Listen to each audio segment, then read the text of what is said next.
지금도 살아계시는 하나님, 역사를 주관하시는 하나님, 그 하나님 앞에 예배를 드리러 나온 저희들 모두에게 은혜를 베풀어 주시어서 여호와 하나님, 그분이 우리들 가운데 살아계신 하나님일 수 있게 하여 주시옵소서.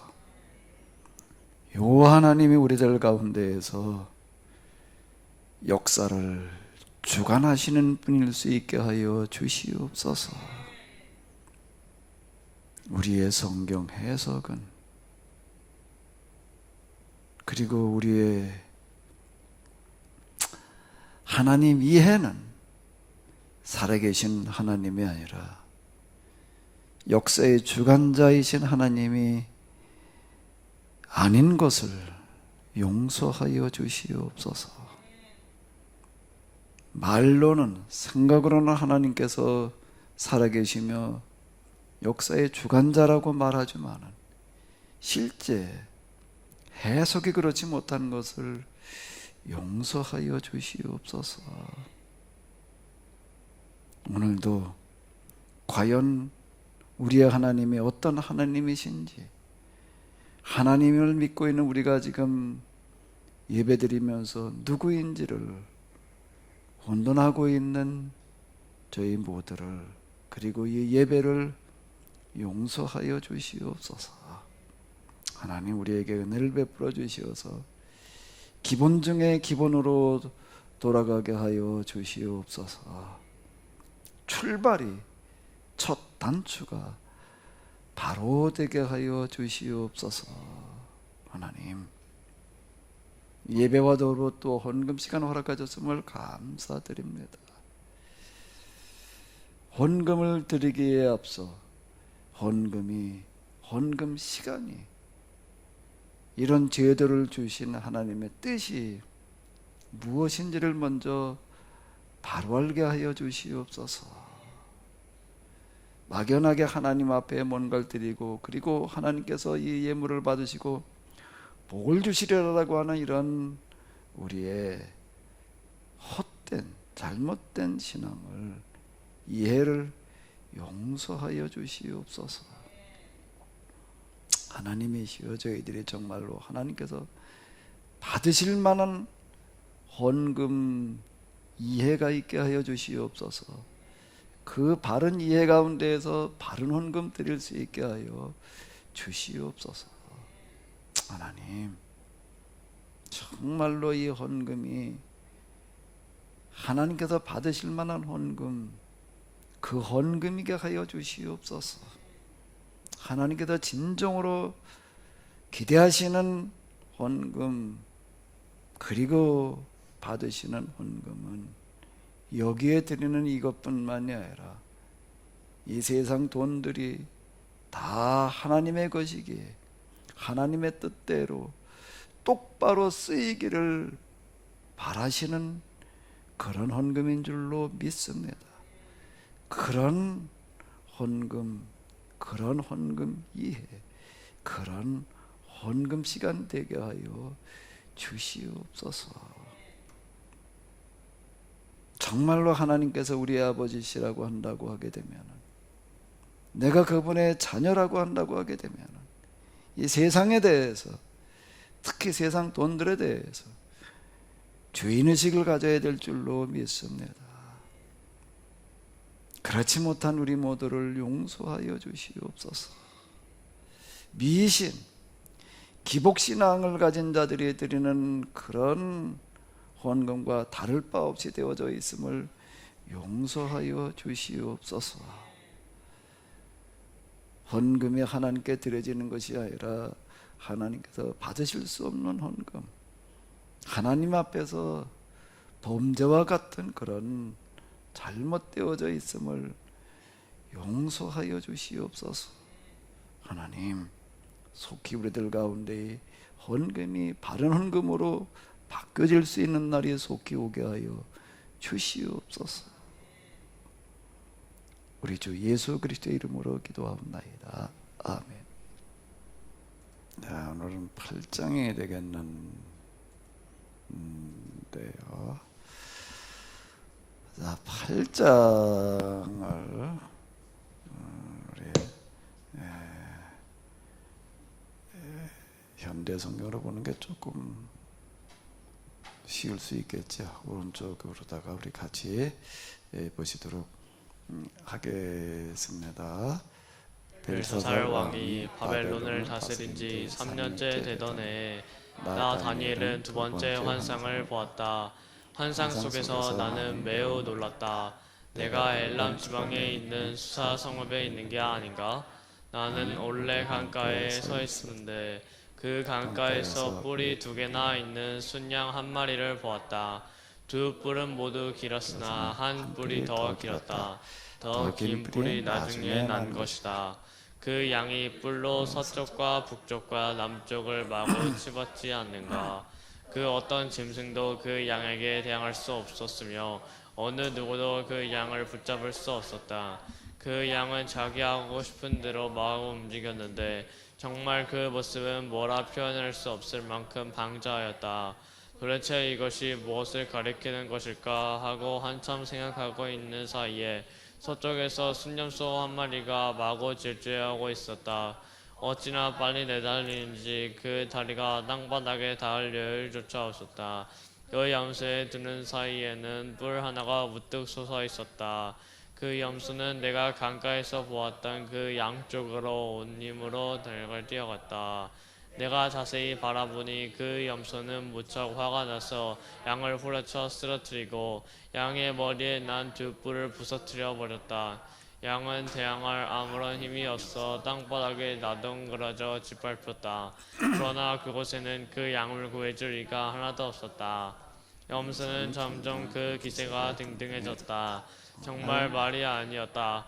그러나 한참 힘을 쓰다가 그 외뿔이 부러지고 말았다. 그러자 뿔이 부러진 그 자리에 4개의 뿔이 서로 다른 데 방향으로 돋아났다. 그 가운데 뿔 하나에서 또 작은 뿔 하나가 돋아나와 남쪽과 동쪽으로 그리고 약속된 아름다운 땅이 있는 쪽으로 힘차게 뻗어나갔다. 그 뿔은 점점 더 커져 힘이 세어졌다. 어찌나 힘이 세어졌는지 하늘 군대까지 공격하고도 남을 만큼이나 되었다. 또한 별들까지도 공략할 만큼 힘이 세어진 것이다. 결국 그 뿔이 하늘 군대뿐 아니라 별들까지도 땅바닥에 내동댕이 치고 마구 짓밟았다. 더구나 이 뿔은 하늘 군대를 권하라고 있는 주님까지 없이려고 그분께 날마다 드리는 제사도 드리지 못하게 하였으며 성전까지 더럽혔다. 그리하여 백성들은 날마다 그분께 제사를 드리기는 그런까지 쫓아왔다. 이렇게 참된 믿음이 땅바닥에 건드렸다. 그런 가운데서도 그 뿔은 하는 일마다 거침없이 잘 되어갔다 갔다. 이때 나는 하늘이 보낸 거룩한 이 둘이 서로 주고받는 말을 들었다. 환상에서 본 이 일들이 언제까지 계속될까? 날마다 제사가 올려지지 않고 언제까지 계속해서 죄만 저렇게 종횡무진 만연할까? 언제까지 저렇게 하늘의 군대와 성전이 짓밟히고 더러워질까? 그러자 다른 이가 말을 이었다. 아침 저녁 제사가 2300일 동안은 올려지지 않을 거야. 그때가 지났어야 성전이 다시 복구되겠지. 나 다니엘이 이 환상이 도대체 무엇을 뜻하는지 알고 싶어 했을 때 갑자기 어떤 사람이 내 앞에 와 서는 것이었다. 그때 을레강 너머에서 크게 외치는 소리가 들려왔다. 가브리엘아, 그 사람이 본 환상이 무엇을 뜻하는지 그에게 설명해 주어라. 가브리엘이 내 곁에 와서 섰을 때 나는 너무나 깜짝 놀라고 무서워 땅바닥에 엎드렸다. 그러자 그가 입을 열었다. 사람아, 내가 본 환상이 무슨 뜻인지 이제 깨달아라. 그 환상은 이 세상의 끝에 대한 것이다. 그가 말을 계속하는 동안 나는 의식을 잃고 땅바닥에 쓰러져 버렸다. 그러자 그는 나를 일으켜 세워 두 발로 서게 하고는 말을 이었다. 하나님께서 분노하시면 그 결과가 어떻게 되는지 내게 보여주리라. 내가 본 환상은 세상의 끝날이 되면 어떻게 될까를 보여주는 것이다. 너는 두 뿔을 지니고 있는 양을 보지 않았는가? 그 두 뿔은 메대와 바사 두 왕국을 가리키는 것이고 일복하게 난 연수는 그리스도를 가리키는 것이다. 그리고 그 염소의 두 눈 사이에 우뚝 솟아있는 뿔은 그리스의 첫 번째 왕을 가리킨다. 첫 번째 뿔이 부러지고 곧이어 돋아난 네 뿔은 네 왕국을 가리키는데 이는 그리스가 네 나라로 분열된다는 것을 가리킨다. 그리고 그 나라들은 첫 번째 왕이 다스릴 때 나라보다 훨씬 힘이 약해질 것이라는 뜻이다. 그 내 왕국의 때가 거의 다 되었을 무렵 그 왕국은 어찌나 못된 짓만 일삼았던지 결국은 멸망하게 될 것이다. 그때 매우 못되고 타락하고 못된 흉계만을 꾸밀 왕이 등장할 것이다. 그 왕은 점점 힘이 자라나 매우 막강해질 것이지만 그 스스로의 힘으로 그렇게 되는 것이 아니다. 그 왕은 무시무시한 파괴 행위를 멈추지 않고 지향할 것이고 자기 하고 싶은 대로 행동할 것이다. 그는 힘이 강한 자들까지도 마구 두들기며 심지어 하나님의 백성들까지도 여지없이 없애버릴 것이다. 어찌나 교활하던 녀석이었는지 매우 흉측한 계획을 짜내어 궁리에 대한 일마다 착착 진행해 나갈 것이다. 얼마나 자신만만하고 못된 녀석이었던지 아무런 말도 하지 않고 수많은 사람들을 쳐 죽이며 심지어는 모든 왕들에서 가장 위대한 왕까지도 우습게 여길 것이다. 그러나 그는 사람의 손 하나도 까딱하지 않고 쓰러지고 말 것이다. 아침 저녁 제사에 대해 내가 본 환상은 분명한 사실이다. 이 환상은 분명히 일어날 것이다. 그러니 그 환상을 마음속에 간직해 두어라. 아무래도 오랜 뒤에 일어날 일이니까. 나는 이런 일을 경험하고 나서 너무나 충격을 받아 여러 날 동안 몸져 누워 있을 수밖에 없었다. 곧 자리에서 일어나 왕이 내게 분부한 일을 보면서도 내가 보았던 그 환상 때문에 어리둥절할 수밖에 없었다. 도대체 그 환상이 무엇을 가리키는지 분명히 알 수 없었기 때문이다. 아멘. 네, 우리가 지금 8장에 있는 환상의 이야기를 봤는데요. 지난주에 우리가 이제 봤던 환상 7장의 내용과 이 8장의 내용을 한번 같이 비교를 해보도록 하겠습니다. 첫 번째 환상 7장에 나와 있는 걸 이렇게 보게 되면 바벨론 왕 벨사살 1년 원년에 이제 이렇게 보았던 환상이고요. 두 번째는 언제지요? 벨사살 왕이 바벨론을 다스린 뒤에 3년째 되던 해.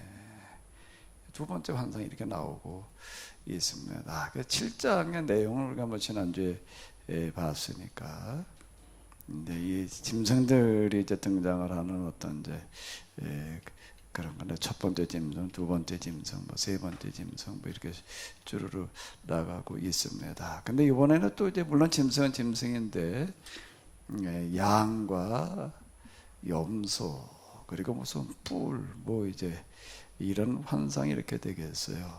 그 환상의 내용은 조금 이제 다르지만 근데 이제 첫 번째 환상에도 이렇게 보게 되면 이제 가브리엘이 나타나 가지고서 이제 그 꿈의 내용을 알려주고 있고 이제 두 번째도 또 이제 이렇게 그 환상에 대한 설명이 이렇게 나옵니다. 나오는데 이렇게 쭉 이렇게 보게 되면은 뭔가 하게 되면은 이 양의 두 뿔이라고 하는 것은 뭘 말하는가 하면 메대와 파사 두 왕국을 가리키는 것이다.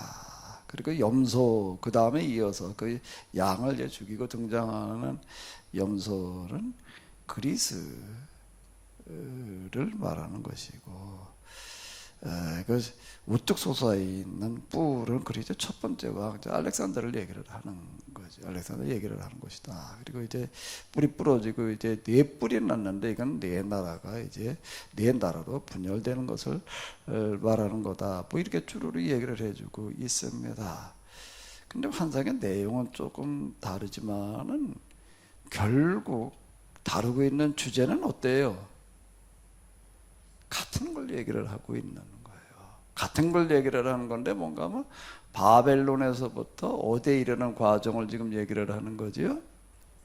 바벨론이 망하고 난 다음에 메대는 이제 다리오가 이제 등장하는 거야. 벨사살이 죽고 난 다음에 이제 다리오가 등장을 했잖아요. 그러다가 그 다음에 어디로 넘어가지요?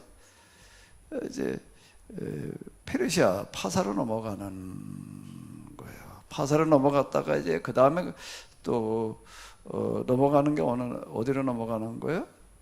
이제 마게도니아, 그리스, 이제 알렉산더 제국으로 이렇게 넘어가서 알렉산더 제국으로 넘어갔다가 알렉산더가 죽고 난 다음에 네 나라로 이제 분열이 되어졌다가 거기서 이제 패권을 차지하는 나라가 지금 우리가 신약 성경 사도행전에서 만나는 안디옥을 수도로 하는 그 이제 수리아 안디옥 이렇게 부릅니다. 수리아 안디옥 이렇게 부르는데 처음으로 그리스도인이라 불렸다라고 하는 곳인데 이제 그게 뭔가 시리아 수리아라는 게 시리아라는 뜻이에요. 시리아의 수도였던 안디옥. 이제 그런 뜻이 이렇게 되는 건데 그 안디옥을 수도로 했던 시리아라고 하는 나라가 이제 알렉산더가 죽고 난 다음에 네 개수로 분열되어졌다가 이제 그 나라가 이제 패권을 차지하게 됩니다. 이제 그걸 얘기를 하는 거고 이제 그 중에서 꼭 이렇게 7장에서도 그렇고 이 8장에서도 그렇고 하나님을 이제 업신여기고 함부로 막 거슬리는 뭐 그런 일들을 이제 한다라고 이렇게 나오는데 똑같이 여기도 지금 그러고 있어요. 그 이제 어디까지를 다루는가 하면 시리아의 누구였다고요? 안티오쿠스라고 하는 왕이 안티오쿠스라고 하는 왕이니까 안디옥이 그 왕의 이름을 따는 건데요. 안티오쿠스를 꼭 뭐라고 부르는가라고 하게 되면 에피파네스라고 이렇게 부릅니다. 에피파네스라고 하는 건 뭔가 하게 되면은 스스로 자기를 하나님이라고 그랬다. 그러니까 에피파니라고 하는 그건 신현, 하나님의 나타나심을 얘기를 하는 건데 이 안티오쿠스 4세라고 하는 그 왕은 스스로를 신이라고 이렇게 불렀다라고 하는 그런 얘기가 되는 게 안티오쿠스고 에피파네스 이제 이렇게 이야기를 합니다. 그 왕까지를 지금 다루고 있는 거예요. 환상의 내용이. 이게 이제 첫 번째 환상 7장은 벨사살 1년에, 두 번째 환상은 몇 년에? 3년에 연거푸 지금 이제 이렇게 환상을 본 내용을 이렇게 다루고 있습니다. 그리고 환상의 내용은 조금 이제 다르지만 결국 주제는 어떤 거예요? 같은 주제를 다루고 있습니다. 자, 그럼 이제 이걸 우리가 어떻게 해석을 해야 되느냐? 물론 제가 가브리엘이 나타나서 또 이제 해석해 주는 얘기. 그러니까 짐승들이 뭘 말하느냐? 이게 내 나라를 얘기를 하는 건다. 이제 그런 얘기예요. 근데 바벨론에서부터 어디까지를 다루고 있는 거죠? 헬라 제국 가운데에서도 어디요? 누가들 다루고 있는 거예요? 안티오쿠스, 에피파네스까지를 다루고 있다라고 하는 겁니다. 그럼 왜 이렇게 바벨론에서부터 안티오쿠스, 에피파네스까지를 다루는 환상을 연거푸 이렇게 다니엘서에서는 기록해 놓고 있을까요? 한번 여러분들이 이제 한번 생각을 해 봐요. 왜 이렇게 이 환상을 가지고 이렇게 자꾸 얘기를 하고 있을까? 뭘 말하려고 하는 걸까? 여러분들이 한번 스스로 한번 생각을 해 보세요.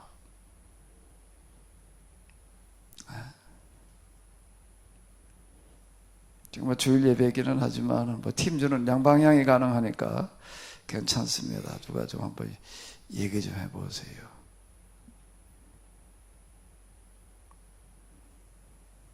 우리 저 멀리 계시는 거리는 멀지만 팀주에서는 뭐 똑같습니다. 전 세계 어디나 우리 여기 들어와 주신 가운데서 제일 먼 데 계신 분이 누군가? 김주하 선교사님. 김주하 선교사님 지금 먼데 계시는데 왜 다니엘서에서는 이렇게 짐승의 얘기, 환상 이걸 통해 가서 이렇게 바벨론으로부터 안티오코스 에피파네스까지를 다룰까? 그걸 또 이렇게 중요하게 지금 얘기를 해주고 있어요. 연거푸 2장에서 느부갓네살의 꿈을 해석한 것도 다르지 않습니다. 자, 뭘 얘기하려고 그러는 걸까요? 다니엘이 네. 고민하던 제 인생에 있어서 제일 중요한 네. 하나님 나라를 위해서 자, 계속 이렇게 우리가 생각을 해보자고요. 이제 다니엘에서 제일 중요한 이제 이렇게 얘기를 하셨는데요. 자, 성경은 많은 경우에 제가 늘 말씀드리죠. 사건 당시와 기록 당시가 다른 경우가 많습니다. 우리는 그거를 그렇게 생각하지를 않고요. 그냥 성경은 다 그냥 사건 당시에 기록된 거다. 이제 이렇게 생각을 해요. 예를 들어서 이제 우리가 사사기 그러면 그냥 사사 시대에 사무엘이 기록을 했다. 사무엘이 마지막 사사니까 사무엘이 기록을 했다. 또 사무엘 상하서도 당연히 사무엘이 기록을 했다.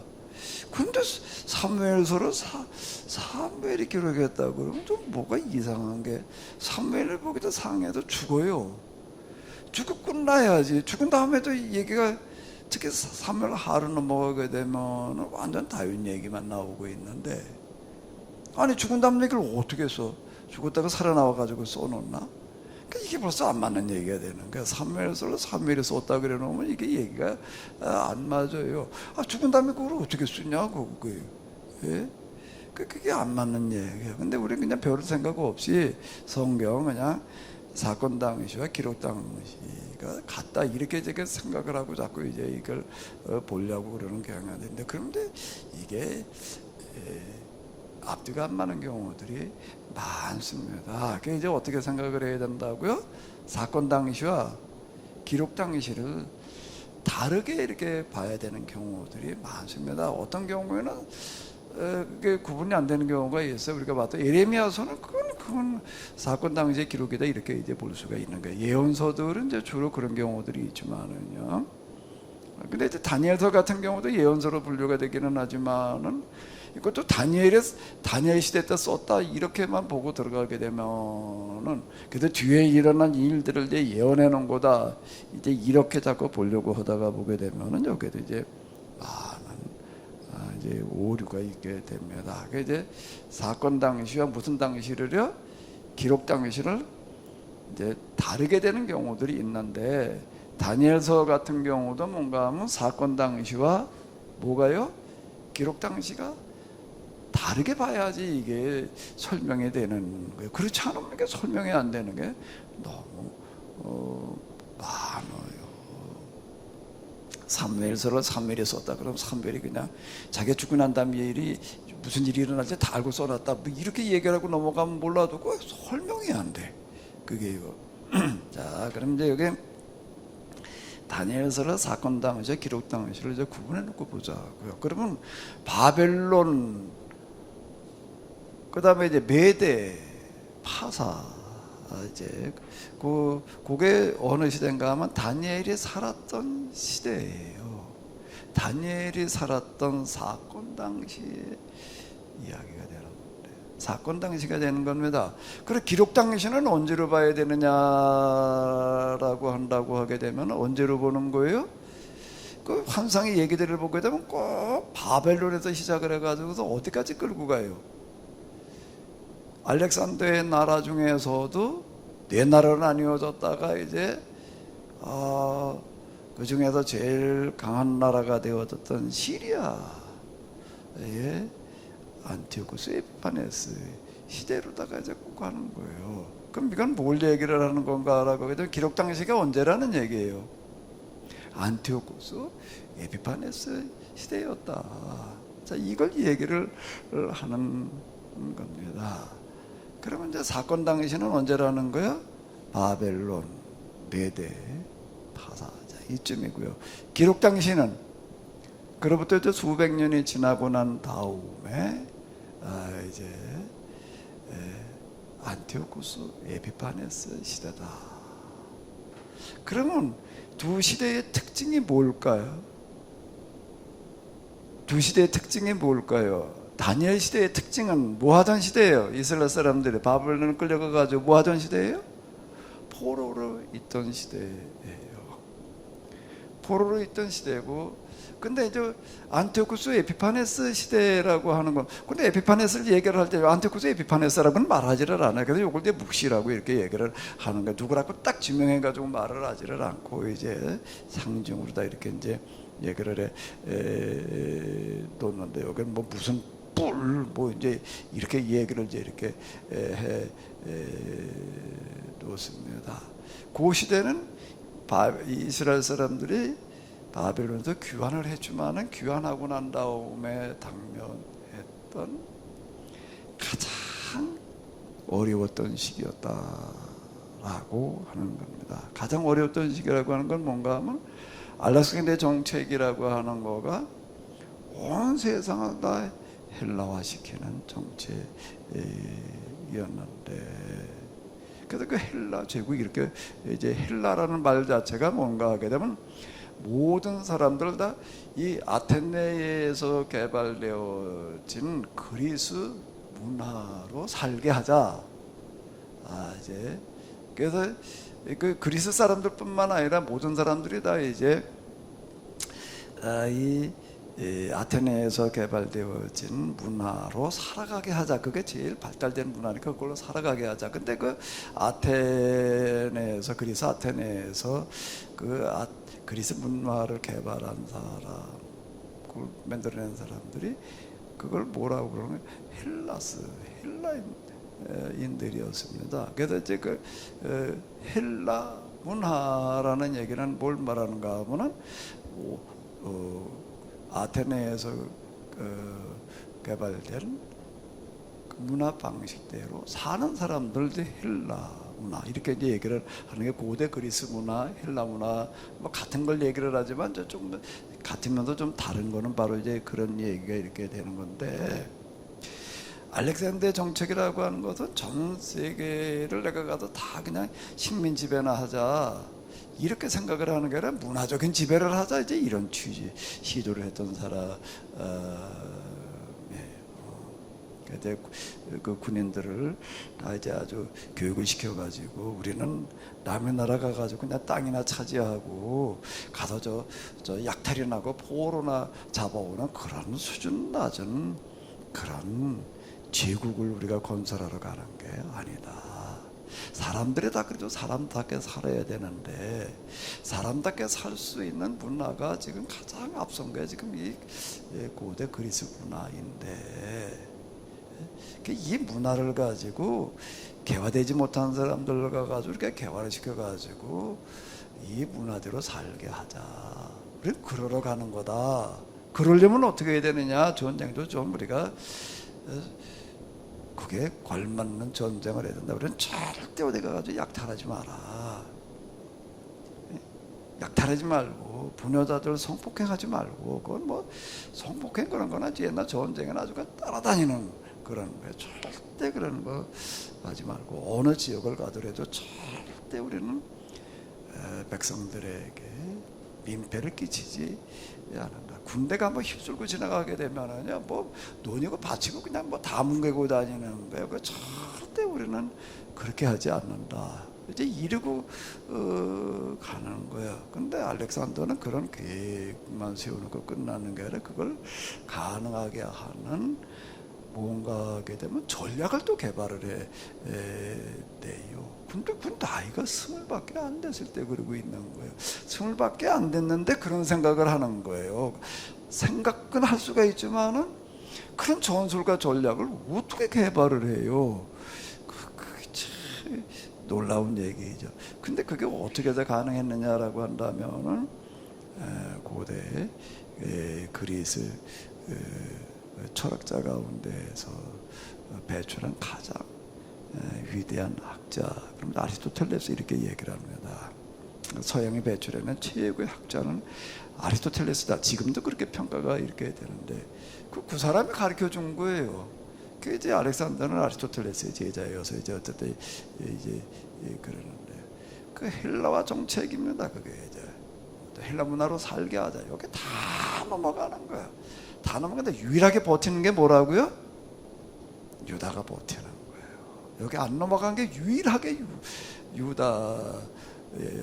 그 헬라와 정책을 알렉산더가 추진해 나가는데 난 이런 거 얘기할 때마다 내가 이 열등감을 느껴가지고 아니 어떤 사람은 20살에 이런 걸 하고 있는데 난 뭘 한 건가 말이야. 20살짜리가 전쟁을 하러 다니면서 뭔가 뭐 가는 지역마다 뭘 세우는가라고 하게 되면 경기장을 세우고 두 번째는 뭘 세우고요? 극장을 세웁니다. 그래가지고 그냥 단시간에 헬라화시키는 그리고 그 당시 페르시아라고 하는 천하의 가장 큰 나라의 수십만의 군대들을 수만을 가지고서 또 정면으로 야간에 뭐 밤에 몰래 기습해. 야, 우리가 전 세계를 그래도 좀 개화시키러 가는데 우리가 게릴라전 할 수는 없다. 이러고 나가는 거예요. 밤에 만남 사는데 그 뭐 쳐들어가 가지고서 뭐 그렇게 가지고 그거 이겼다고 그러냐? 그럼 명분에 안 맞는다는 거야. 정식으로 선전포고를 하는 거예요. 선전포고를 언제 쳐들어간다. 그래서 어떻게 붙느냐? 밝은 낮에 붙자는 거예요. 근데 상대방은 수십만이야 군대가. 자기는 몇만밖에 안 되는 거예요. 이게 어떻게 전쟁해야 돼? 알렉산더 부하들이 그거 다 백전 노장들인데 전쟁으로 뼈가 부은 사람들이 이건 안 됩니다 말이에요. 우리가 이거 이길 수가 없습니다. 그럼 어떻게 해야 되냐? 다 게릴라전 해야 된다는 거야. 기습해야 된다는 거야. 그럼 난 알렉산더는 그랬지. 난 그렇게 안 한다. 그러고 나가는 거. 그러면서 어떻게 한다고요? 전략과 전술을 개발을 해내는 거예요. 전쟁을 치러본 적도 없어요. 그런 새파란 청년이 그러고 있는 거예요. 그게 세계 역사에 참 이게 하나의 미스테리라고 이렇게 얘기를 할 수가 있는데요. 그러니까 이런 거예요. 항상요, 제가 늘 얘기를 하는데 위대한 정신에는 뭐가 따르게 되어져 있다고요? 위대한 방법이 그 안에 꼭 들어 있습니다. 위대한 정신에는 그 정신에 실현할 뭐가 같이 들어가 있다고요? 방법이 그게 하나님의 법이에요. 그게요. 그래서 이게 내가 이렇게 얘기를 하는 거예요. 하나님과 마음의 일치. 그보다 더 큰 사상, 더 큰 이상, 무슨 더 큰 뭐는 없어요. 하나님과 마음이 일치되게 되면 그 다음에는 뭐가 또 거기에서 찾아진다고? 그것을 실현할 방법이 나오는 거예요. 네? 저도 지금 사실 그 흉내 내고 있는 겁니다. 계약법으로 다 성경을 해석해 나가면서 그 다음에 그걸 이룰 방법, 그게 뭐냐? 계약법 실천이다. 계약 공동 실천. 이렇게 지금 얘기를 하는 게 바로 이제 이거 지금 내가 이제 흉내 내게 하는 어떤 이런 건데요. 사실 세계사는 큰 나라들의 역사가 들어있는데 거기에 보게 되면 다 금방 제가 말씀드린 그 방법으로 해석이 가능한 거예요. 가장 큰 이상 속에는 뭐가 들어있다고요? 그 이상을 실현할 수 있는 뭐가 들어있다? 방법이 들어있다. 내가 우리나라 한국사도 내가 그렇게 해석을 해 놨어요. 고조선도 그렇고 우리가 한국사는 두 조선의 역사예요. 고조선이 있고 또 뭐가 있죠? 신조선. 그게 이성계 이시왕조 얘기를 하는 건데 거기에는 제가 뭘 얘기를 하는가 하면 성리학을 가지고 얘기를 하는 거예요. 그 당시 성리학이라고 하는 거 고조선은 홍인간 정신이고 성리학이라고 하는 거는 이제 또 하나의 고조선의 그 홍인간 정신을 표현하고 있는 거다. 그 정도전이 시작을 해가지고서 이제 그게 이 세종 때 와가지고서 그게 이제 이렇게 꽃이 피었는데, 세종 때를 놓고 본다라고 하게 되면 전 세계에서 그 당시 수준에서요, 전 세계에서 우리나라가 제일 앞섰어요. 모든 면에서요. 왜 그러냐라고 하면 위대한 정신에서 뭐가 나오는 거죠? 그걸 실현할 뭐가 나온다고요? 방법이 나오는 거예요. 그 안에 들어 있어요. 그 안에 들어 있다라고 하는 건데요. 먼저 우리가 성경을 통해서 만나야 될 거는 하나님을 만나야 되는 줄로 믿습니다. 그 하나님을 만난다는 게 뭘 하는 거예요? 하나님 정신을 만나는, 그보다 더 큰 거는 없어요. 그럼 그게 어떻게 되는가 하면 그 정신 속에 뭐가 들어가 있다고? 그 정신이 꿈꾸는, 추구하는, 이상을 실현할 수 있는 뭐가 들어있다고요? 방법이 거기 들어있는. 그 알렉산더 얘기도 지금 그 얘기예요. 그 얘기라고. 그거는 꼭 성경 안에서만이 아니고 성경 바깥에서도요, 똑같은 얘기. 하나님께서 만들어 놓으신 원리와 이치는 다 같이 적용되어지는 겁니다. 교회 안에만 적용되어지는 게 아니에요. 하나님께서는 교회 댕기는 사람이나 안 댕기는 사람이나 똑같이 햇빛과 비를 내려주시는 거지 구분해 가지고 내려주시는 게 아니다라고 하는 건데요. 자, 어쨌든 이제 다시 돌아가도록 하겠습니다. 알렉산더 헬라와 정책에 넘어가지 않은 나라가 없는 거예요. 그 메소포타미아 문명, 이집트 문명 다 넘어가버리고 다 골동품 내버리고 말았어요. 다 헬라화 돼버리고 말았어요. 유일하게 안 넘어가는 게 뭐라고요? 유대인들이었던 거예요. 유대인들이 여기 안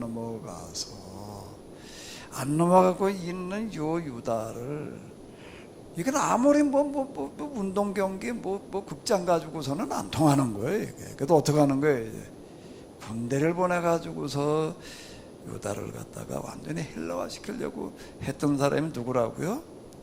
안티오쿠스 에피파네스. 그 유대인들이 귀환의 포로로부터 돌아와 가지고서 당면했던 가장 큰 위기가 언젠가 바로 이때였습니다. 요때였어요. 이게 기록 당시예요. 이걸 어떻게 여기 극복해야 되느냐라고 하는 방법을 제시하고 있는 게 뭔가라고 한다고 하게 되면 다니엘서다. 자, 이렇게 지금 보고 접근에 들어가는 거잖아요. 제가 이제 그 앞에서도 이미 다 말씀드렸는데, 아마 또 다 잊어버리신다고. 또 딴 데 읽으면서 또 그 잊어버리고 또 읽으니까 또 그게 안 되게 계속해서 또 이제 또 반복하고 또 반복하고 이제 그래야지 되는 건데요. 자, 그래도 이게 뭔가 하면 다니엘의 시대에서 뭐 하던 시대, 포로기, 또 그 다음에 안티오쿠스 에피파네스, 이거는 이제 뭔가 하면 포로기는 사건 당시고, 이건 언제? 기록 당시. 그러면 사건 당시에 가장 큰 문제는 뭘까요? 이 포로살이를 언제 끝낼 거냐, 언제 귀환할 거냐. 그러니까 다니엘의 관심과 또 그리고 그가 고민하는 건 뭔가 하면은, 이런 이 제국이라고 하는 나라가 이 약탈 그리고 식민지배라고 하는 거 언제 이걸 근절시킬 수 있을 거냐, 이걸 다루고 있는 거예요. 다니엘이 지금 그런 사람이고, 그리고 이제 기록자는 지금 뭐예요? 기록자는 어떤 거예요? 이게 지금 우리가 우리의 신앙이라고 하는 거가, 그걸 이제 유대주의 이렇게 얘기를 할 수가 있고, 이제 여기도 헤브라이즘이 이제 등장을 하게 되는 건데, 지금 풍전등하에 와 있는데 여기서 우리가 어떻게 이거를 지켜갈 거냐라고 하는 걸 지금 다루고 있는 거예요. 그러면 뭐예요? 여기 사건 당시에 가장 김좌성 교사님 얘기한 대로 가장 크고 어려운 문제, 중요한 문제가 뭐예요? 포로살이. 그리고 단순하게 딴 나라는 몰라도 우리나라는 어떻게 돌아가 가지고서 여기서 해방될까, 그거나 꿈꾸는 게 아닌 거예요. 이런 제국이라고 하는 지배 자체가 이게 언제 이게 좀 종식될 건가? 최소한 그래야 될 거 아니에요. 다니엘이 그래도 하나님을 믿는 예언자라고 한다면은, 하나님을 말하는 사람이라고 한다면은, 하나님 믿는 사람이라고 한다면, 에이 딴 사람이야. 그러니까 뭐 어떻게 되거나 말거나. 나는 그럼 그게 가장 큰 사상의 세진이 어떻게 생각해? 그렇게 생각해도 돼? 가장 위대한 사상이라는 게, 딴 사람 몰라. 그냥 나는 어떻게 좀 돼봐야 돼. 그렇게 하는 걸까? 아니겠지? 왜 아냐? 마이크 가지고 얘기를 해봐. 예? 아니라고만 그랬는데 왜 아냐? 간단해요.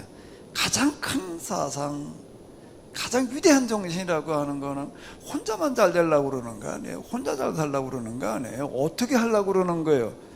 모든 사람이 다 같이 사람답게 살고 잘 살려고 그러는 거예요. 그게 기본적인 거예요. 이게요. 홍인간 정신이라는 게 그런 걸 말하는 거 아니에요. 그러니까 다니엘을 비롯한 성경의 인물들은 다 이런 걸 꿈꾸는 사람들이에요. 그러니까 이걸 가지고 고민을 하는 사람이 다니엘이야. 그리고 이제 이 기록 당시로 넘어와 가지고서는, 그런데 지금 그 신앙을 가진 유다인들이 지금 이게 사라져버릴 위기에 처하는 거예요. 그 성경은 뭔가 하게 되면은 그 시대가 당면한 가장 큰 위기, 어렵고 큰 문제를 가지고 씨름하고 있는 거예요. 왜 그럴까요? 한번 이거를 이렇게 이런 시각으로 한번 보십시오. 노아의 시대도 그렇고 아브라함의 시대, 모세 다 그걸 다루고 있는 거예요. 성경은 뭘 다루느냐? 각 시기마다 그 시기가 당면했던 가장 크고 어렵고 그리고 위기에 해당되어지는 그런 문제들을 다룬다는 거예요. 그게 씨름하고 있는 주제. 왜 그럴까요? 왜 그럴까? 세진이 왜 그럴까? 아주 단순해. 내가 이미 몇 번 얘기 다 했어요. 왜 그럴까요? 하나님이 누구이시기 때문에 그런 거죠. 역사의 주관자이시기 때문에 그러는 거예요. 시구리가 이제 새로운 대통령을 이제 이렇게 뽑아서 아직 취임은 안 했지만 뽑아놨는데, 대통령이 됐다 그러면은 뭐에 대해서 가장 큰 관심을 가지고 뭐부터 손대야 될까요? 예? 뭐부터 손대야 되겠어요? 우리가 지금 당면한 가장 크고 중요하고 해결하지 않으면 안 될 그 문제를 가지고 씨름을 해야 될 거 아니에요. 아닌가요? 예? 아닌가요? 우리가 이명박 대통령한테 그렇게 실망하는 거, 그 장로가 돼가지고 장로 대통령 돼가지고 많이 기대했다가 실망. 그 서울시장으로 있다가 청계천 뭐 어떻게 조금 뭘 하나 손대 놓더니 제일 중요한 문제를 무슨 4대강 뭘 어떻게 하는 거라고 거기다 갖다가 그냥 전력 투구를 해놓은 거예요. 그게 가장 중요하다고 생각하고 그걸 해놓은 거예요. 근데 우리나라가 지금 해야 될 게 4대 강을 갖다가 정비해 놓는 뭐 그런 거예요. 지금 이게 잘못 짚은 거예요. 그러면 이게 나라가 이제 이게 휘청거리게 되어져 있는 거예요. 거기도 온갖 또 비리가 열리게 돼가지고 너 지금 감옥 들어가 있고 뭐 이제 그렇게 돼버린다. 제대로 된 지도자라고 한다고 하게 되면 앞을 좀 멀리 내다보면서 지금 우리가 여기다 뭘 어떻게 해야 되느냐라는 걸 가장 중요한 문제, 가장 큰 문제, 그게 비록 어렵다라고 하더라도 그런 문제는 꼭 어렵게 되어 있습니다. 그거 중요한 문제가 쉽게 될 수가 없어요. 제일 어렵죠. 그게 당연히. 그게 어떻게 쉽게 그냥 대충 될 리가. 그게 제일 어려운 문제 결국 가든 그게요. 그걸 가지고 씨름하는 사람들이 이제 성군이 되는 거고, 위대한 지도자 이제 이렇게 얘기를 하게 되는 거예요. 성경이 뭘 다루고 있느냐라고 한다고 하게 되면 그 시대가 당면한 뭐라고요? 가장 크고 중요하고 어려운 문제를 가지고 씨름하는 거예요. 왜 그렇게 성경도 그렇게 해석을 해야 돼? 왜? 우리가 맨날 얘기를 하잖아. 하나님이 뭐라고? 역사에 주관자. 그러면 그 하나님이 매 시대마다 무슨 문제에 관심을 가져야 되겠어요? 당연히 그 시대가 당면한 가장 크고 어려운 문제를 해결하려고 그러실 거 아니에요. 그래야지 이게 앞뒤가 맞는 얘기가 돼버리는 겁니다. 그러면 난 몰라. 그건 모르고 그냥 우리가 하나님 믿기만 하면 말이야, 열심히 믿는 사람한테는 하나님께서 그냥 길을 열어주고 복을 주시고 뭐 어떻게 잘 되게 해주시고, 이래 놔버리게 되면 그걸 뭐라고 그러는 거예요? 그걸 뭐라고 그러는 거예요? 그걸 우상신앙이라고 그러는 겁니다. 그걸 바알이라고 그러는 거예요. 그걸 뭐라고 그러는데? 그게 기복신앙, 미신, 귀신 딴지 섬긴다라고 이렇게 이 얘기를 하는 거예요. 그동안 우리가 하나님을 어떻게 말했는가, 어떤 신앙생활을 한번 돌이켜놓고 봐봐요.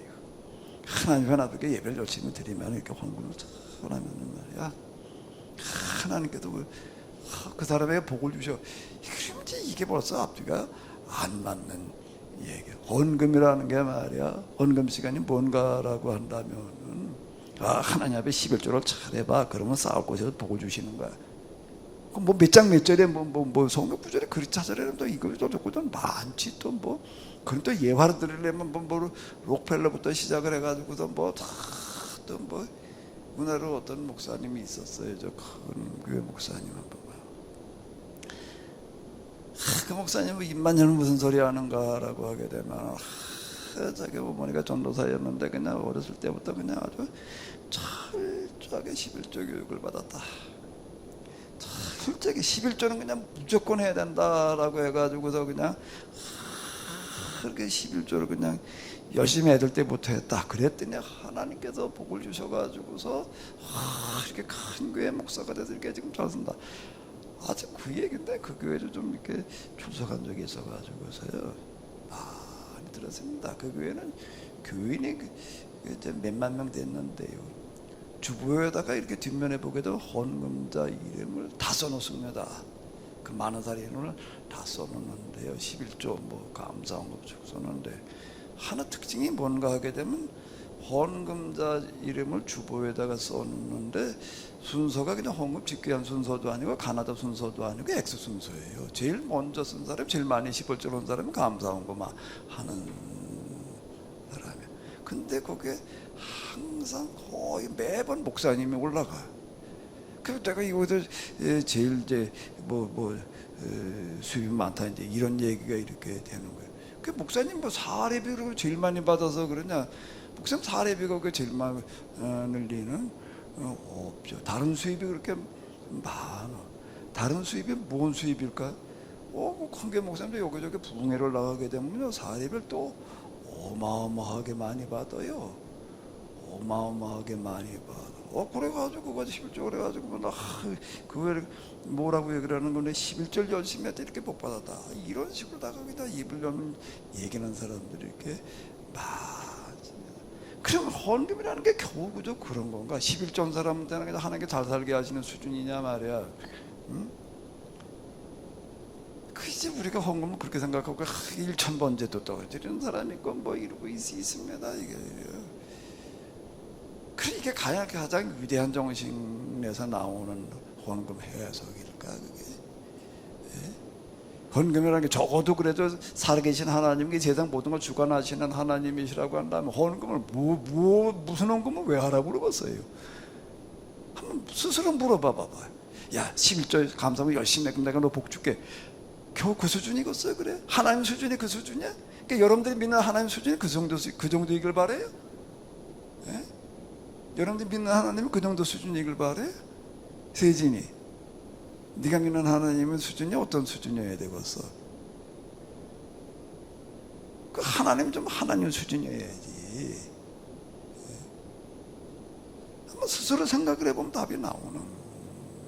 우리가 그동안 뭘 어떻게 이해를 하는가? 하나님도 그렇고 헌금 예배를 열심히 드리는 말 하나님보다 무슨 복을 주셨다 이런 식으로나 이걸 해석을 나가러 들게 되고 겨우 교회당 와가지고 하나님도 위로나 평안이나 무슨 문제나 해결받자고 말이야. 기도 응답이라는 게 있어요. 기도도 뭔가 모르는 있으면 하나님 앞에 입을 크게 열어 열심히 기도해. 그럼 하나님께서 해결 응답. 겨우 기도라는 게 응답이라는 게 그런 수준일까? 너희는 먼저 하나님 나라와 그 일을 구하라는 건 뭘 말하는 거예요? 너희가 당면하는 이 시대에 가장 크고 어려운 문제를 가지고 기도를 해라. 그러면 들어주라. 이방인 전 주원부원 하지 말아라 말이야. 주원부원 지 문제나 가지고 와가지고서 지금 내가 뭐가 무슨 어려운 문제가 있는데 열심히 이거 기도하면 많이 기도하면 하나님 들어준다. 그걸 주원부원 하는 기도라는 거예요. 하나님 나라와 그 일을 구하라. 너 무얼 먹을까 뭘 마실까 뭐 이거 입을까 이런 거 그건 기도의 대상이 아니다. 더 큰 걸 구해라. 그러면 그 모든 것을 너에게 더해 주시리라. 성경은 그렇게 얘기를 하고 있잖아.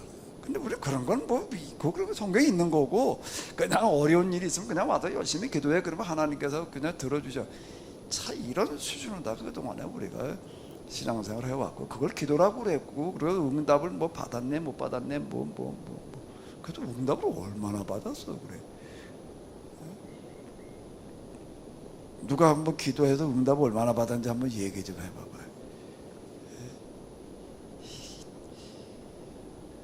우리가 성경을 어떻게 해석을 해야 되나? 아주 기본적으로다가 우리가 상식적인 문제예요.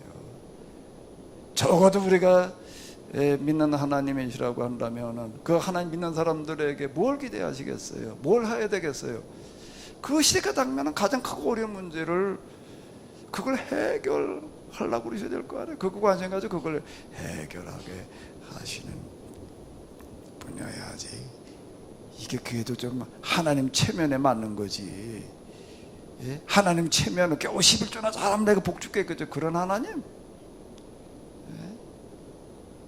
그 무슨 하나님의 그 수준이에요. 하나님은 우리가 하나님 자리에 계시게 해야죠.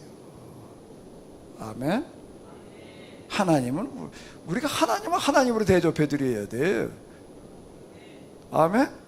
우리가 하나님은 하나님 대접을 안 해드리고 이게 무슨 뭐 어디 귀신단지 수준으로 나갔다가 이래놓고 나가지고서 그냥 내가 11조나 열심히 하고 있으니까 예배 열심히 드렸으니까 그냥 복달라는 식으로다가 이러고 있으면 이게 얘기가 되겠어요. 그래 뭐 체면이 있지 자존심이 있지.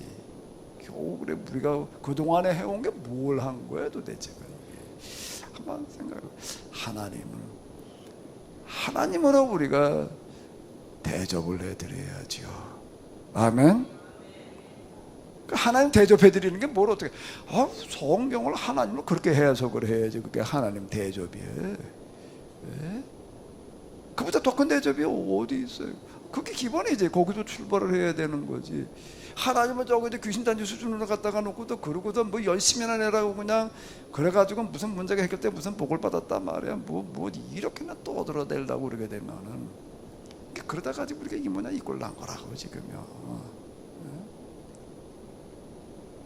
다니엘서는 사건 당시 기록 당시에서 그 당시 당면에서 가장 크고 어려운 문제들은 지금 다루고 있는. 그리고 다루는 걸로만 끝나는 거 아니야. 거기서 방법을 제시를 하는 거예요. 그게 성경이에요. 아멘. 그게 우리가 하나님을 믿는 거예요. 그래도 이걸 뭐라고 그렇게 하나님을 그런 하나님이야 그런 하나님을 그렇게 믿어 그거를 뭐라고 부르나 하게 되면 세상 사람들이 그걸 뭐라고 불러요? 그렇게 하는 신앙을 뭐라고 부르죠? 그걸 종교라고 부르는 거예요. 종교라는 단어가 이걸 말하는 거예요. 그 하나님 믿는 사람들은 수준이 우리하고는 달라. 그들이 모여서 공부하고 그들이 가르치는 건 차원이 달라. 그 단어가 무슨 단어라고? 그 단어가 뭐라고요? 종교. 근데 그게 아니고 그냥 하나님 열심히 믿으면 말이야 뭐 복받아 뭐 죽은 다음에 천국 가 이렇게 떠들어대면은 그건 종교 수준이 아니에요. 그걸 뭐라고 그러는 거예요? 미신. 미신. 우리는 그동안에 과연 하나님을 하나님으로 대접해 드렸는가? 하나님 우리 똑바로 우리가 모셨는가? 내 마음속에 과연 하나님, 내가 믿는 하나님 그분이 정말 하나님이셨는가? 스스로 물어봐 봐봐요. 내가 뭘 믿고 있었는가? 이름을 여호와라는 이름을 믿었다고 해가지고서 예수님이라는 이름을 내가 그냥 믿고 있다고 해가지고서 그게 다가 아니에요. 예수님이라는 이름에 담고 있는 개념이, 하나님이라는 단어에 담고 있는 개념이 하나님 수준이어야지. 아멘? 그렇게 귀신단지 수준으로 만들어 놓고 나는 예수님 이름만 부른다고 그냥 나더러 주여 주여 하는 자가 다 천국에 들어갈 것이 아니요. 어떻게 해야 된다고? 하늘에 계신 내 아버지 뜻대로 행하는 자라야 들어가리라.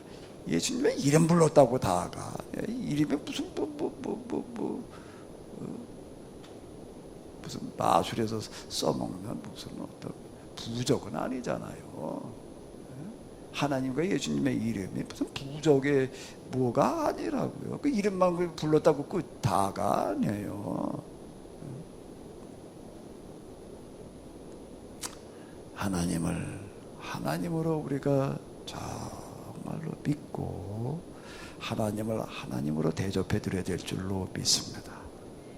아멘. 다 그렇게 하고 계시죠? 그동안 그렇게 해오셨죠? 얼굴 표정들이 어떠신 거예요? 근데 우리가 저도 그렇고 돌이켜놓고 보게 되면은요, 그렇지 못했던 거를 발견하게 되는 환상, 다니엘이 보고 있는 환상이라는 거가 왜 반복해가지고 이러고 있는가? 반복해서 벨사살 왕 원년에, 벨사살 왕 3년에 뒤에 또 나와요 이제. 그러니 계속 이렇게 환상의 얘기들이 시리즈로 나오고 있는 거는 뭔가 하게 되면 사건 당시에 다니엘이, 그리고 기록 당시에 기록자가 어땠다는 거예요. 어땠다는 거예요. 그 시대가 당면한 가장 크고 어려운 문제에 전념했다. 그 문제를 그는 자나깨나 잊은 적이 없다. 그 진짜 종교인이었다. 종교라는 게 무슨 뜻이라고요? 종자가 무슨 종자고요? 마르 종자라는 게 뭘 말하는 거예요? 그거는 가르침. 세상에다 찾아볼 수 있는 가르침 가운데에서 제일 큰 가르침이다. 근데 과연 우리가 지금 교회에서 가르치고 있는 게, 교회에서 설교하고 있는 게 그런 걸까? 하나님을 믿든 안 믿든 모든 사람들이 보고서 야, 참 맞아. 지난주에 말씀드렸잖아요. I have a dream. 나에겐 꿈이 있습니다. 나에게는 꿈이 있습니다라고 얘기했던 흑인 목사님의 설교.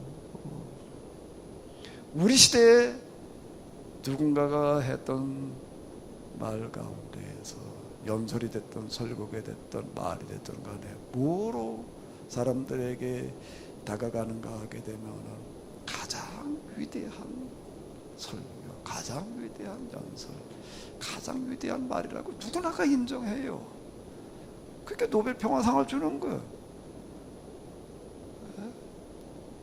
과연 우리가 교회에서 지금 설교하는 설교가 일반인에게도 그렇게 다가가고 있는가? 그럼 교회 다니는 사람이나 믿고 아멘 할 일이고, 일반인들은 무언 놈의 소리를 하는 거야. 이렇게 돼버리게 되면 곤란한 얘기가 되는 거예요. 아멘? 아멘? 자꾸 내 얘기해도 대단히 죄송한데, 내가 합의 얘기를 쓰면서 뭔 생각을 하고 썼는가라고 하게 되면, 이 책은 저 기독교 서점에 꽂혀가지고 기독교인들이나 와서 볼 책이 아니라 일반 서점에 꽂혀가지고 교회 안 다니는 사람이라고 하더라도 도대체 성경이라고 하는 게 뭘 얘기하려고 하는 건가? 성경이라고 하는 게 도대체 어떤 건가? 라고 하는 걸 관심 있는 사람이라면 볼 수 있게끔 내가 좀 써보자. 난 기독교인만 대상으로 내가 겨냥해가지고 쓴 책이야. 성경이라는 게 성경에 하나님이 이런 분이다. 별로 아멘 안 하시네. 난 그걸 기대했어요. 그걸 기대했어요. 근데 내가 어느 날이요, 어떻게 인터넷 뭐 어떻게 하다 보니까 어떤 고등학교 3학년 학생이 무슨 거를 거기다 이렇게 올렸나 하게 되면 제가 좀 수능이 끝나가지고 좀 몇 달 좀 돼가지고 시간이 있는데요. 근데 내가 좀 세계사에 대해서 좀 관심이 있어서 세계사를 내가 좀 읽어보려고 내가 그런데 뭐 세계사 책이 하도 많아가지고 무슨 책을 읽어야 될지 내가 도저히 모르겠습니다. 그래서 세계사를 이 안에 좀 도움될 만한 책이 있으면 좀 소개해 주십시오. 어떤 학생 그렇게 올린 글이 눈에 띄더라고요. 그래가지고 그게 뭐 세계사? 나도 두 개사 아니고 세 개사 조금 관심이 있지. 사람들이 세계사 이 책을 한번 읽어봐라라고 무언 책들을 좀 소개를 하나. 그러니까 들어가 봤어요. 그 다음을 들어가 봤다고 뭐라고 소개를 했나 했더니 거기 그렇게 나왔어. 이 책을 한번 읽어봐라. 이 책에 세계사를 아주 일목요연하게 잘 설명을 하고 있다. 그런데 좀 하나 걸리는 건 너무 기독교적인 냄새가 난다. 그것만 뺀다면 아주 좋은 세계사 책이다. 그렇게 소개한 게 하나 있더라고. 무언가 하고 봤더니 죄인의 길에. 죄인의 길에. 그래가지고 내가 계획한 거하고 저기도 비스름하게 됐나. 근데 좀 나 그게 좀 많이 팔려서 많이 읽혔으면 좋겠는데 별로 그렇지를 않아. 좀 내가 죄인의 길을 쓰면서 교회 안의 이야기, 교회 안에 계시는 하나님으로가 아니라 하나님이시라고 하면 전 세계 역사를 주관하시는 분이셔야지. 전 세계 역사 가운데에서 가장 심각하고 중요했던 문제들이 하나님께서 주관하시는 역사여야지. 그래서 이렇게 생각하고 쓴 거예요. 하빌의 길도 그렇고 죄의 길도 그렇게 써내려 갔는데 우리가 성경을 하나님을 어떻게 하나님을 하나님이시게 말을 해야 되는 거고 성경은 하나님의 말씀이게 해석을 해야 되는 거예요. 이건 누구나가 들어도 100번 옳다고 그래야 될 노릇이지. 예? 그래야 될 거 아니에요. 진짜 이게 하나님 말씀이라면은 한번 잘 생각을 해봐. 성경이 하나님의 말씀인 줄로 믿습니다. 그게 다가 아니야. 성경 하나님의 말씀이야. 그래서 어떻다고? 그래서 그 성경을 하나님의 말씀이 되도록 해석을 내가 그렇게 해야지. 이거 수천 년 전에 쓰여진 고문서인데 오늘 우리 사람들 그거 무슨 소리인지 어떻게 알아요? 그게요. 성경에 하나님의 말씀이라고 한다면은 누가 들어도 하나님의 말씀이라고 해석을 해놔야지 되는 거예요.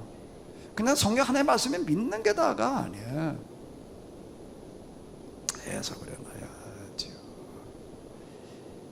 오늘 우리가 다니엘서를 읽는다라고 한다면은 다니엘서도 뭘 읽어야 되나? 다니엘이라는 사람이 이렇게 믿음이 좋아가지고 뭐가 어땠어? 그래도 뭐 최고의 주위에 올라가서 무슨 걸 복을 누렸어? 뭐 사자굴이 던져졌을 때에도 말이야 뭐 지켜줬어. 이따구나 얘기를 하다가 말아야 되나? 다니엘서에서 다루고 있는 다니엘이라는 사람이 가장 큰 문제, 가장 어려운 문제들을 가지고 어떻게 해요? 해결해 나가는 사람. 그런 다니엘을 만들어 놔야 될 거 아니에요. 그렇게 다니엘을 해서 그래야 될 거 아니에요. 그래도 그 다니엘로 말미암아도 그 무슨 문제가 어떻게 됐냐? 다니엘이 꿈꾸던 대로 그들이 귀환했을 뿐만 아니라 귀환하는 그들의 신앙 속에 뭐가 들어있는가 하면 인류 역사를 가장 비참하게 하는 온 세상 피로 물들이는 이 제국이라고 하는 것을 끝장내는 그런 정신과 사상이 유대인들의 신앙 속에 들어가게 해왔다. 그걸 헤브라이즘이라고 부른다고요. 그 이후에 아니 이렇게 해석을 해야지 될 거 아니에요. 내가 너무 잘못 짓고 있나? 네? 한번 생각을 해봐봐요. 다니엘을 우리가 어떻게 해석을 해요? 다니엘 서 그런데 그 이후 귀환한 그들이 전 세상을 그래도 똑바로 만들어갈 제국주의를 종식시킬 수 있는 그런 신앙들을 가지고 있다. 이게 지금 알렉산더의 철학 문화 때문에 지금 뿌리가 흔들리게 생겼는데 인류 역사에 있어서 전 세계 역사에 있어서 철학이 만들어내선 가장 위대한 사상과 문화를 헬라 문화라고 그러는 거예요. 그걸 알렉산더가 그걸 확정시키자고 그랬는데 거기 다 넘어가 버렸는데 그런데 그 철학에서 나온 그거보다 더 큰 위대한 정신과 사상에 그게 다니엘서 속에 들어있는 거야. 다니엘이 꿈꾸는 거야. 그러니까 철학 수준이 아닌 거야. 이거는 하나님 수준이야. 철학은 사람의 수준이에요. 신앙은 하나님 수준이에요. 이게 철학에 사람에 넘어가면 안 되잖아요. 그거 지켜내야 되는데 그 지켜내려고 꿈꾸던 사람이 바로 다니엘서의 기록자인데 그로 말미암아서 어떻게 됐는가라고 하게 되면 헬라 제국의 안티오쿠스 에피파네스가 신사적으로 하다가 보다 안 돼가지고 이제 군대를 가지고 강압적으로다가 헬라화 시키려고 하는데 여기에 맞붙어가지고 승리해내는 그런 길을 인도해내는 게 그게 지금 다니엘서의 기록자였다. 그리고 그런 노력으로 말미암아서 유대인들은 헬라 문화에 넘어가지 않고 안티오쿠스 에피파네스가 정면으로 붙어가지고 알렉산더가 우리니까 째짜게 우리 기습 안 해. 게릴라전 안 해. 우리는 남 다고 있는데 뭐 쳐들어가가지고서 그거 가지고 이겼다고 그걸 뭐 이겼다고 그러냐 말이야. 일본이 전쟁한 방식 보게 되면요 군사제국으로 나아갈 때요 정면을 붙는 적이 없어요. 꼭 야비한 방식으로만 합니다. 일본이 싸운 방식을 한번 꼭 보세요. 러시아하고 싸우는 거, 저 청나라하고 싸우는 것들도 보게 되면 아주 꼭 야비고 태평양 기습도 그렇잖아요. 진주바 폭격하는 것도 그렇잖아요. 어느 날 갑자기 그냥 그것도 저 주일날 미국 사람들은 그냥 주일날 교회 가기 위해서 다 그렇게 뭐 자리 빈다는 걸 알고 그 시간 맞춰가지고 가서 공격하는 방식으로다가 뭐 이런 식으로 일본의 전쟁 방식하고 곧다우 수준이야. 근데 알렉산더는 적어도 그렇게 안 했다. 난 그렇게 전쟁하지 않는다 말이야. 대명군을 앞세우고 있는데 그런 전쟁을 할 수가 있냐? 난 내 이름에 5점 남기고 싶지 않다. 근데 여기 지금 다니엘서의 기록자는 그런 헬라 제국을 향해서 정면으로 붙는 거야. 정면을 붙어내가지고서 이겨내서 헤브라이즘이라는 게 만들어졌다.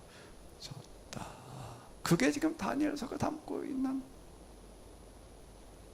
내용들이다 라고 한다면은 읽고 있는 오늘 우리는요 뭘 가지고 또 뭐에다 갖다 이걸 또 대입을 시켜야 되나?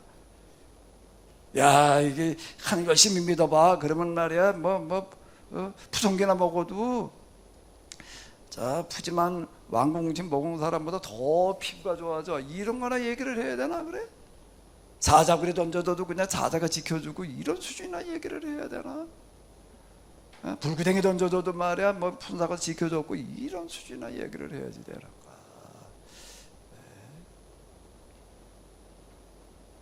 오늘 우리가 당면할 문제가 뭐냐? 뭘 겨냥을 해야 돼? 가장 크고 중요하고 해결할 수 없는 그럼 그게 뭐예요? 그게 뭐예요? 다 알아 이제는. 코로나, 대멸종, 인류의 멸종.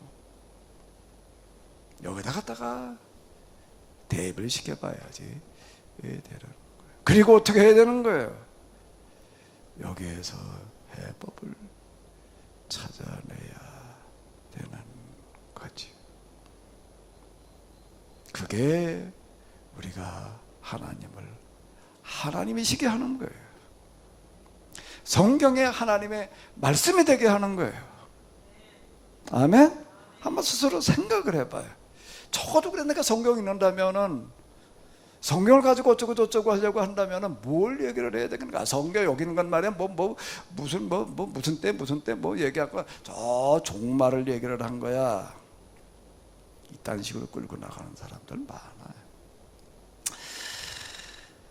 여기 보게 되면 이제 17절에 이러네. 그가 내가 선 곳으로 나오는데 그가 나올 때 나는 두려워서 얼굴을 땅에 대고 엎드리며 그가 내게 이르되 인자야 깨달아라. 이 환상은 정한 때 끝에 관한 것이다. 이제 개혁성경이 개정개혁은 그래놨는데 현대 성경은 내가 본 환상은 무슨 뜻인지 그때 깨달아. 그 환상은 이 세상의 끝에 관한 것이다. 또 세 번역 그 환상은 세상 끝에 관한 것이다.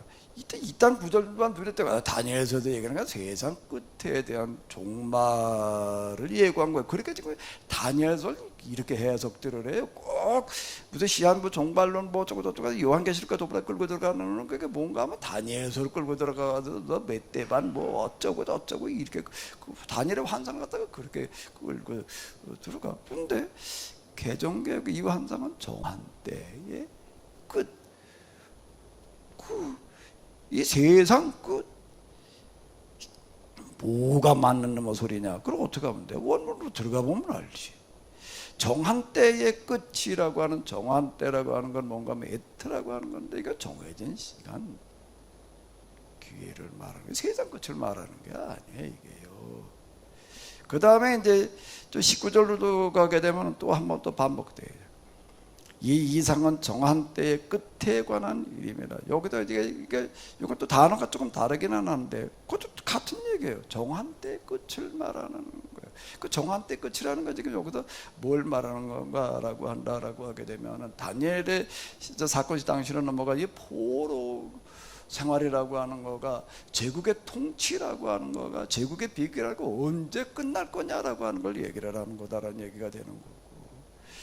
기록 당시로 넘어오게 되면은요, 지금 이제 이 귀환한 유대인들이 헬라 문화에 지금 휩쓸려 가지고서 지금 곧 사라져 버리게 됐는데 이 안티오쿠스 에피파네스의 이런 강권 정책이라는 게 언제 끝날 거냐, 이게 맞는 얘기가 되는 거예요. 이게 세상 끝을 끌고 들어가지 말아야 돼. 생각을 해봐봐요. 지금요, 아니 다니엘 시대는 포로 생활이야. 기록자 시대는 지금 아예 나라는 물론이고 문화 자체가 신앙 문화가 뿌리가 뽑히게 돼. 근데 그건 내버려두고 저 세상 끝날 얘기를 하려고 그러겠어 지금요. 요한계시록도 꼭 그렇게 끌고 들어가요. 그 사이비들은요, 요한계시록은 말이 인류의 종말 뭐 마지막 때에 관한 거야. 그래가지고 이렇게 해석을 하고 있으니까 이게 꼭 문제가 되는 거야. 사이비들은 뭔가 하면은 당장 우리가 당면한 가장 크고 어리고 중요한 문제 그건 내버려 두고 마지막 날 저 천국 얘기는 하려고 그러고 있는 거예요 지금요.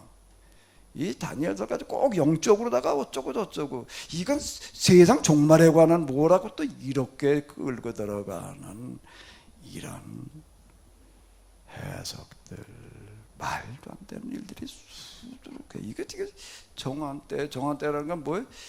무슨 정한 때? 포로살이라는 게 언제 끝날 거냐?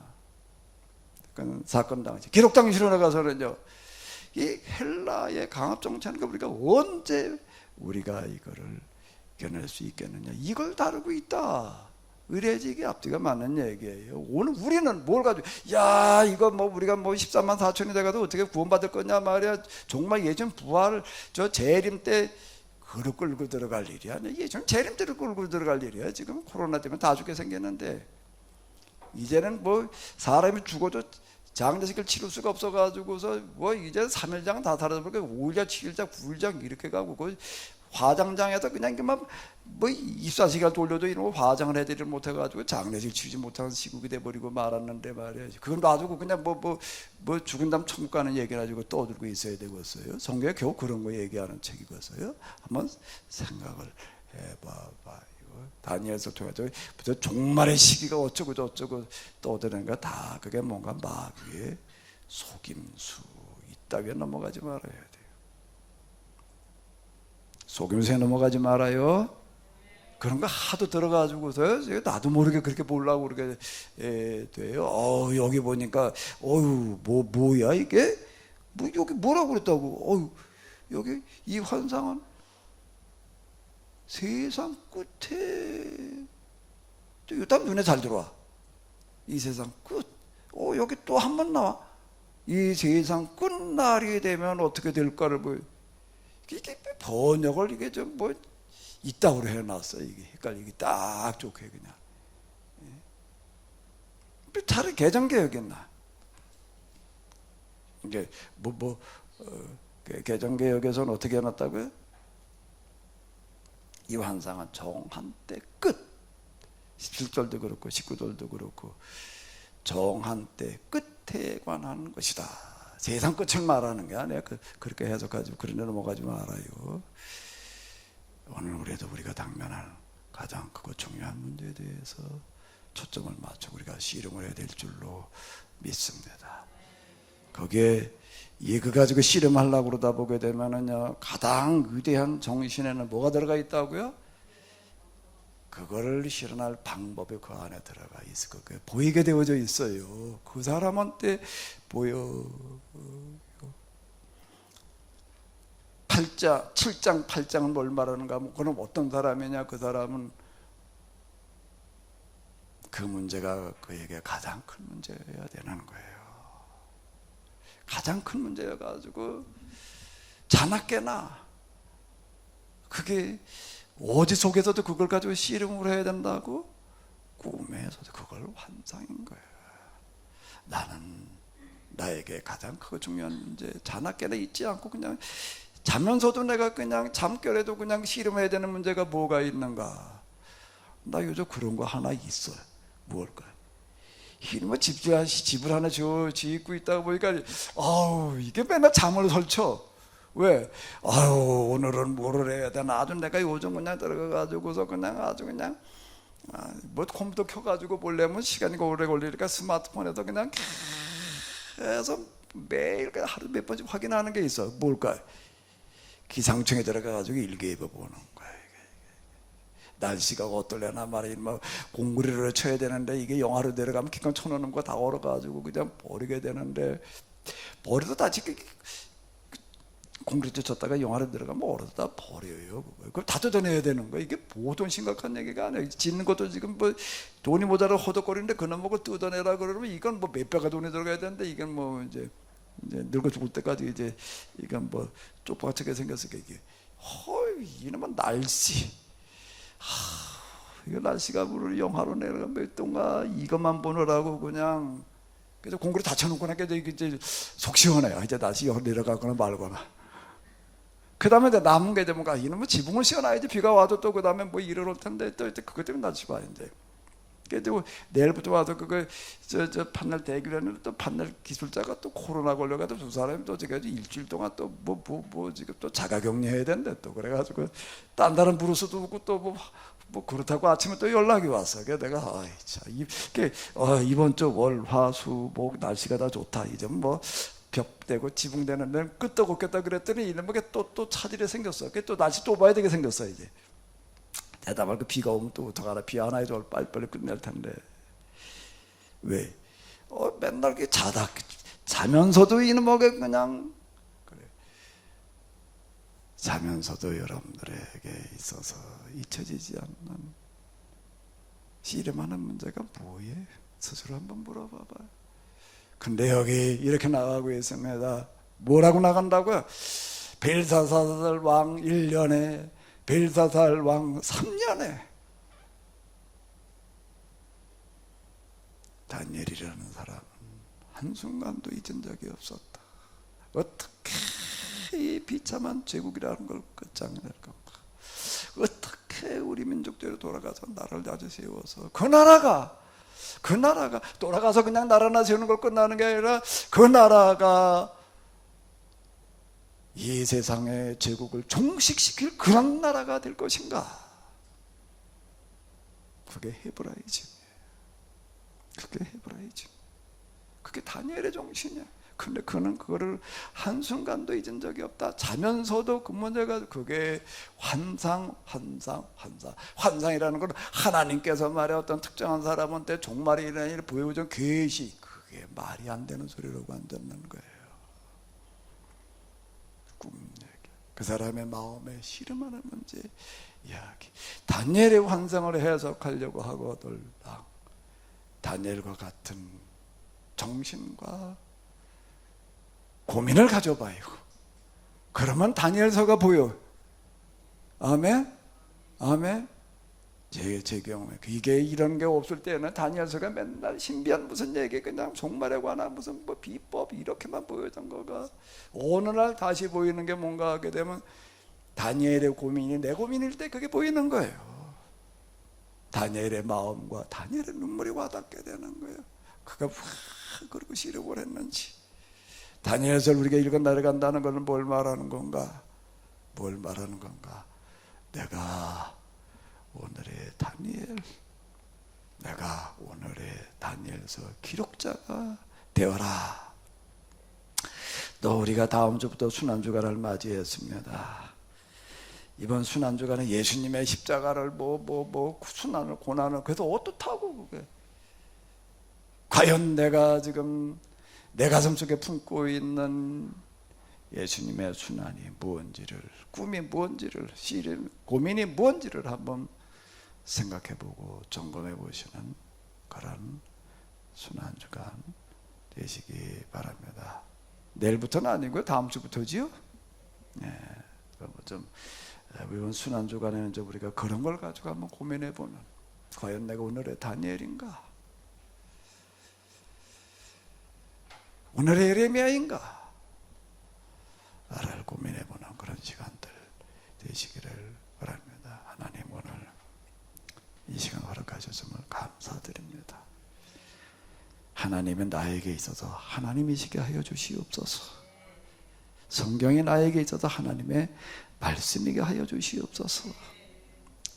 정신 나간 소리가 아니게 하여 주시옵소서. 무슨 믿음이나 믿는 자나 얘기할 수 있는 그런 게 아니라 세상 누가 들어도 다 공감할 수 있는 이야기, 인정할 수 있는 이야기, 노벨 평화상을 줄 수 있는 그런 해석일 수 있게 하여 주시옵소서. 이제는 우리 주 예수 그리스도의 은혜와 하나님 아버지의 놀라우신 사랑과 성령님의 도우심이 저희들 가운데 하나님이 하나님으로 성경의 하나님의 말씀으로 다가오는 은혜로 함께해 주시옵시기를 간절히 축원합니다.